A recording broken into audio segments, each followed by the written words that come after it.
குடும்ப வறுமையை போக்க மலேசியாவிற்கு வேலைக்கு சென்ற நபர் திடீரென உயிரிழந்ததாக தகவல் வந்த நிலையில் அவரது உடலை பெற்றுத்தரக் கோரி குடும்பத்தினர் கதறி எழுது சோகத்தை ஏற்படுத்தியுள்ளது. கடலூர் மாவட்டம் அல்லியூர் பகுதியைச் சேர்ந்த பாஸ்கர் கடந்த ஆண்டு செப்டம்பர் மாதம் மலேசியாவிற்கு வேலைக்கு சென்றுள்ளார். கடந்த 10ஆம் தேதி வரை குடும்பத்தினருடன் பாஸ்கர் தொடர்பில் இருந்ததாக கூறப்படுகிறது. இந்நிலையில் பாஸ்கரின் மனைவியை திடீரென தொடர்பு கொண்ட மலேசிய போலீசார் அவர் உயிரிழந்து விட்டதாக கூறி தொடர்பை துண்டித்துள்ளனர்.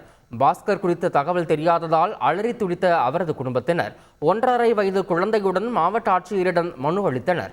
அதில் தனது கணவரின் இறப்புக்கான காரணம் குறித்து கண்டறியவும் அவரது உடலை தாயகம் கொண்டு வரவும் நடவடிக்கை எடுக்க வேண்டும் என கோரிக்கை வைத்துள்ளனர். எங்க வீட்டுக்காரவங்க மலேசியாவுக்கு வேலைக்கு போயிருந்தாங்க. 10வது மாதம் போனாங்க. இப்போ மாதம் 10 ஆயிடுச்சு. இன்னும் 2 மாதத்துல வந்துடுறேன்னு சொன்னாங்க.